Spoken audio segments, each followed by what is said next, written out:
audiences are very familiar with the music of Marvin Hatley as it applies to the background music, background songs that we hear Vince Giordano play all the time, and that you heard outside, played by Ronnie Hazelhurst. But what we'd like to give you tonight is a little sampling of the songs that were featured in some of the Laurel and Hardy films. I think probably my favorite song out of any Laurel and Hardy film was sung in Pardon Us. It was called Lazy Moon. It was written in the early 1920s. It was in the style of the old minstrel ballads, and as such was generally performed in blackface and with a sort of a derisive characteristic dialect. Babe sang it in blackface in the picture, in fact. I'm going to forgo the dialect and the blackface and offer you, hopefully with your pleasure, Lazy Moon. Now, if you recall the setting, it is dusk, the field hands are relaxing after a long day's toil, and the sky is being searched for the light of the moon to provide light for strolls down Lover's Lane.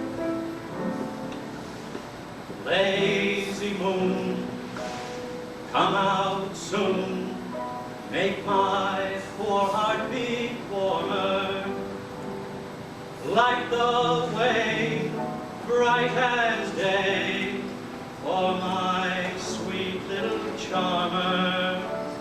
Now she's to meet me in the lane tonight, if the sky is bright and clear. Oh moon, don't keep me waiting here tonight, watching and awaiting, heart a-palpitating, longing for my little lady love. Lazy moon, why don't you show your face upon the hill? Lazy moon, come out soon, you can make me happy if you will. Now when my lady sees your face a-peeping, then I know her promise she'll be keeping. Tell me what's the matter, are you sleeping, lazy moon?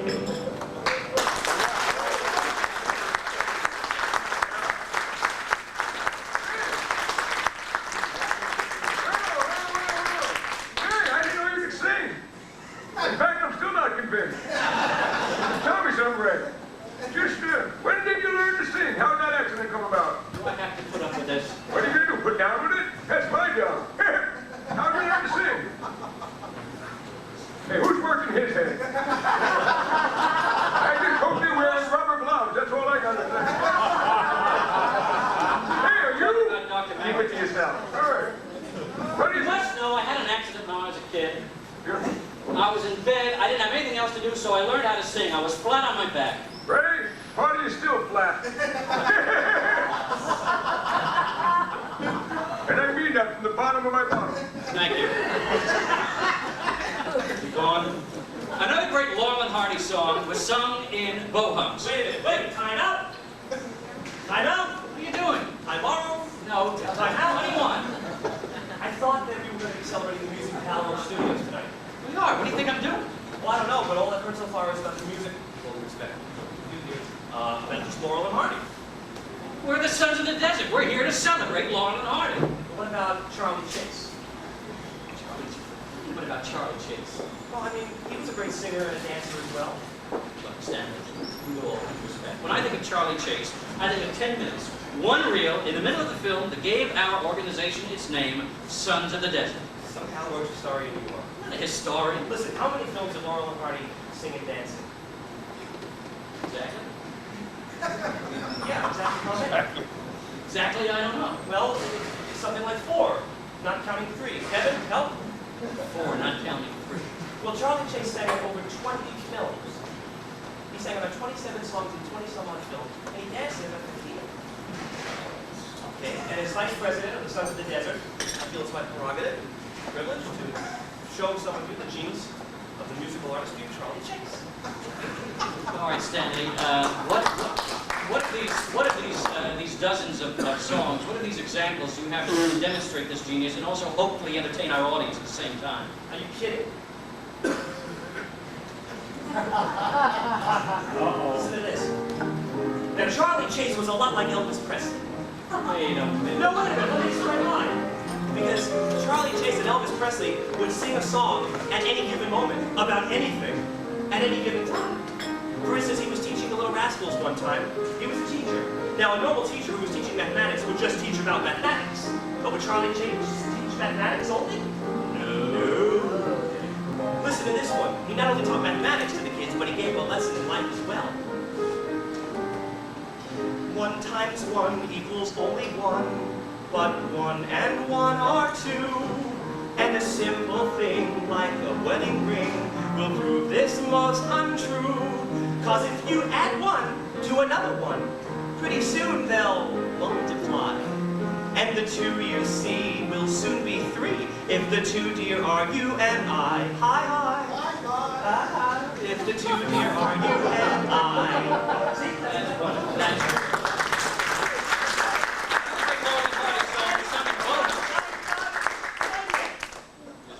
there's more. more genius. Now, wait, come back here a second. Now, after 2 people give each other a ring, they naturally get married. Now, normally, someone will propose to another, but with Charlie Chase just... I've already. Well, I've happened to marry too, and we just proposed. But would Charlie Chase just propose? No. Charlie Chase, when he was courting Rosita Lawrence in a particular film, sang a song to her while he was courting her. He sang this to her. Listen, dear, have you got a date tomorrow? If you haven't, I'll make a date with you. Promise, dear, that you won't be late tomorrow. We'll have an awful lot of things to do. So get to bed and get a lot of rest. 'Cause tomorrow you will want to look your best. Let's make it a big day. We'll start out at 9:30, do things in a big way. First I'll ask you to be mine, and when your pa has cussed us and your ma has said okay, we'll hurry to the justice, do our shopping right away. Don't overlook a thing, get a wedding ring and a platinum one at that. I'll get my trousers pressed, get a fancy vest and a brand new derby hat. We'll make a payment on a wedding gown. We might as well hire a flat, so what do you say? Let's make it a big day. See, that's exactly.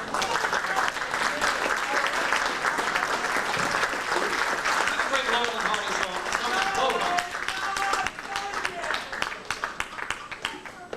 How long is this going to go on? Don't worry, I'm not doing all the songs. I'm saving them for the next meeting. But the point is, what happens after you get married? When 2 people get married, they live together and they have a fun time until the wife puts her foot down. Family show.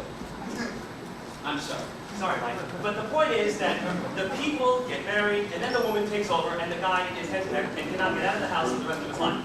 Right? Yeah. Now, when one of your friends would call you up, all right, if one of your friends called you up and they said you wanted to go out tonight, you said you couldn't because wife wouldn't let you, you would just talk to him and just tell him that.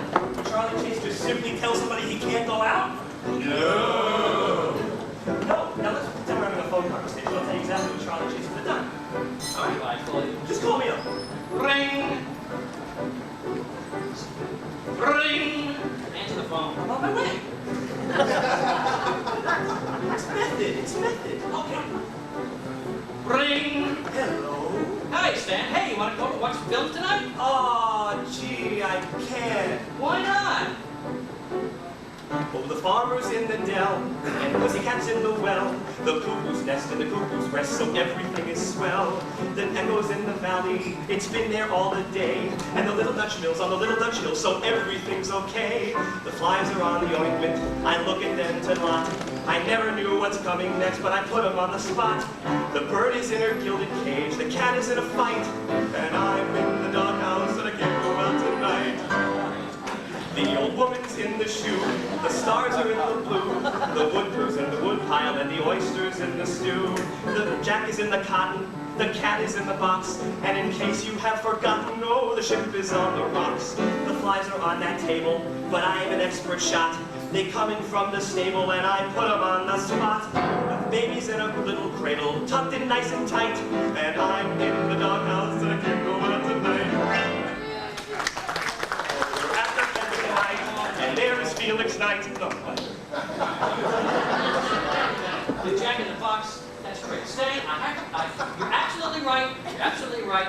Charlie Chase, for any man who could go before a collective audience of 50 million Americans and sing songs like that and remain on contract has got to be more than an average talent. I agree. I'm really not done.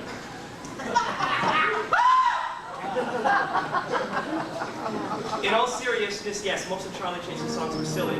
Most of his films came out in the Depression. And while Charlie Chaplin in 1936 was preaching about smiling, I knew he'd get Chaplin in there. Charlie Chase was preaching about smiling during despair of the Depression 6 years before. Smile when the raindrops fall, dear. Smile till the clouds roll by. Just remember that I love you, though dark is the blue, blue sky.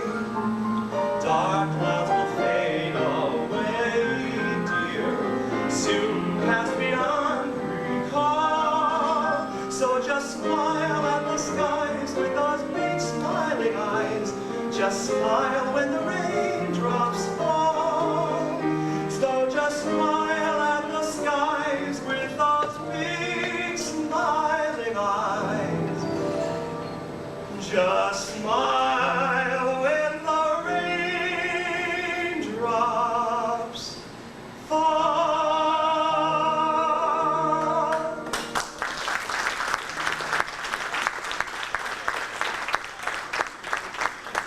Now, sometimes these exhibitions That's are great enough. enough. Thank you. Thank you very much. Thank you.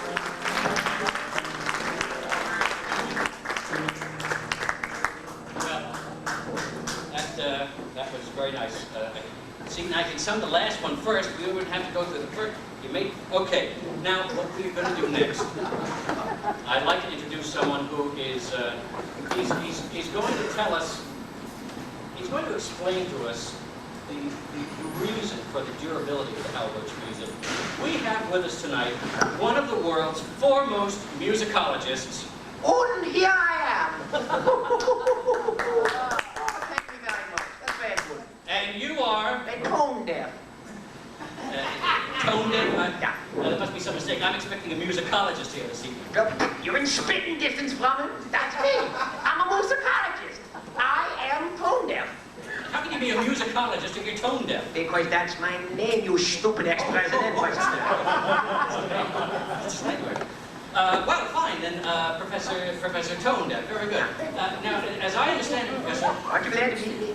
Don't you? I'm very glad to meet you. Yeah, it's a real pleasure to meet you too. You'd like to shake cigars? Thank you. No. Now, as I understand it, Professor, Right.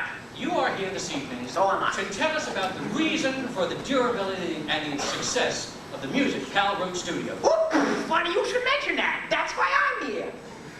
You see, I've been researching this phenomenon ever since I completed my dysentery on the boogie-woogie and its evolutionary effects on society. Dysentery, you mean dissertation. All I know is I was sick as a dog by the time I finished that thing. All right, if you would please just tell our audience about the music of Hal Roach Studios, Professor Tone Deaf. Is he here too? Oh, that's me. Thank you very much. You see, the most significant aspect of the compositions which emanated from the Hal Roach Studios was the simplistic nature of the harmonic and counterpuntal interstaff inflections, which of course created a psychological and physiological reactive responsibility on the part of the patrons who experienced the cinematic consecration of the multi-leveled optical audio components in the exhibition area. Thank you very much.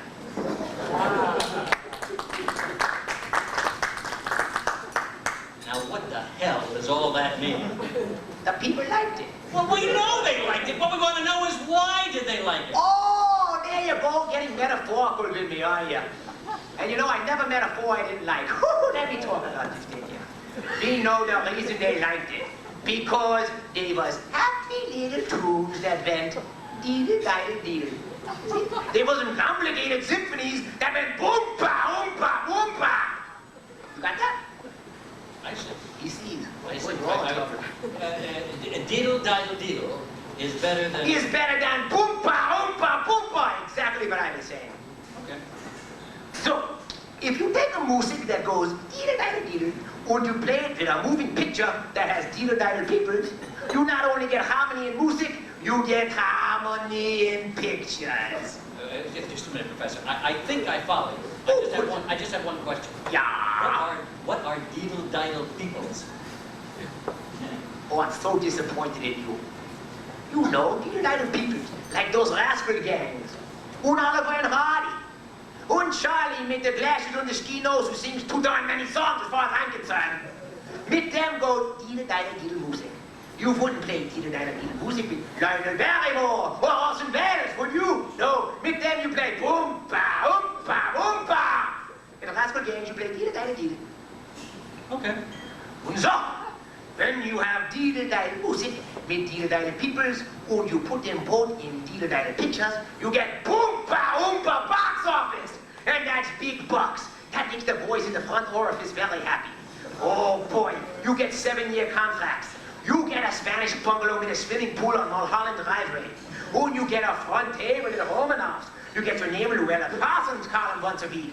Also, Vinci spreads malicious lies about your sex life on the front pages of every lady all across the continent. It's a rotten, stinking business. Professor. I hate it. Professor. And why do I do it for fun? Professor! What deedle-diddle-deedle? Why do we sit here talking about this trivia and there's bombs going off in Yugoslavia? Professor! Anyway, you get the general idea. Yes, thank you. Thank you very much. Professor, I am tone deaf. See here, oh, that's me.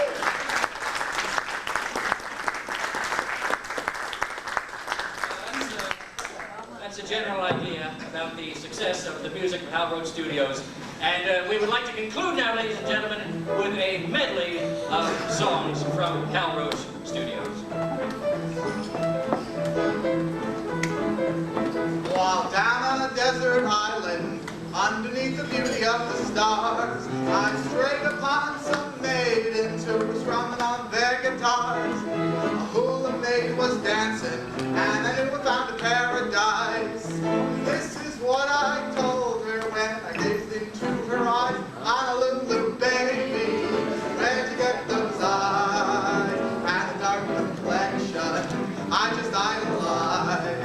Honolulu, baby, where'd you get that style? And the pretty red lips, and that sunny smile. When you start to dance, good as a trance, then you shake it up and down. You shake a little here, you shake a little there, well, you got the boys going to town. Honolulu, baby, sure know your stuff. Honolulu, baby, gonna call your bluff.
Give me my note, Just one of them. Oh, I don't know. Try to keep up with me. Let me call you sweetheart. I'm in love with me. You! What? I'm in love with you. Ray, this is so sudden. Oh, cut it out! Let me hear you whisper that you love me too. Keep that love light burning in your eyes so blue. Let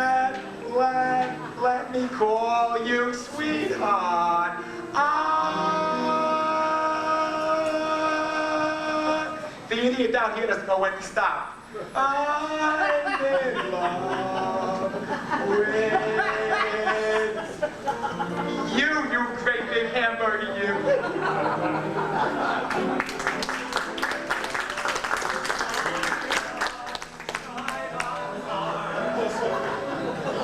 In the sky, when I had a short line, so the hat cancel and biscuits I tried. No time, take no time to sing. Outdoors and spoon, shine on harvest moon for me and my gal. Wait.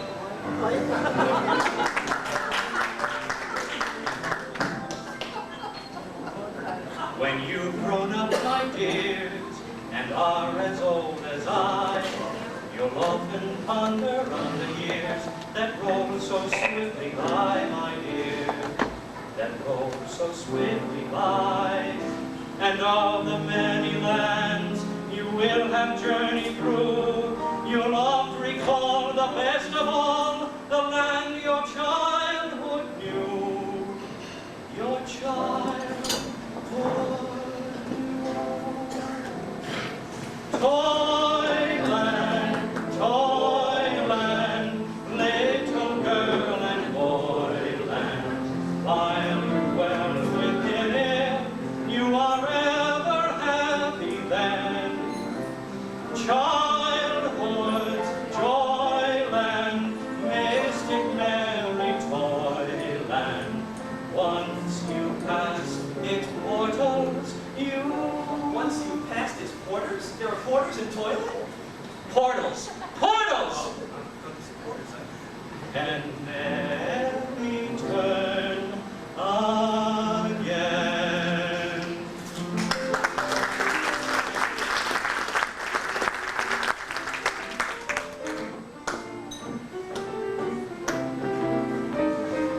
On a mountain in Virginia stands a lonesome pine.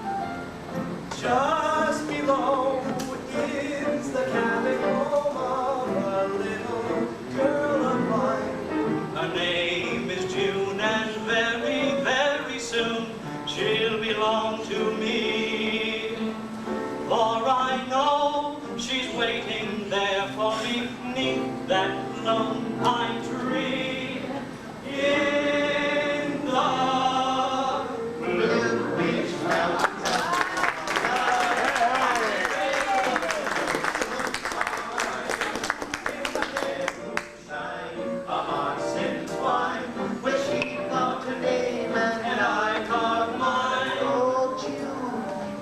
Like the mountains I'm blue, like the pine, I am lonesome for you.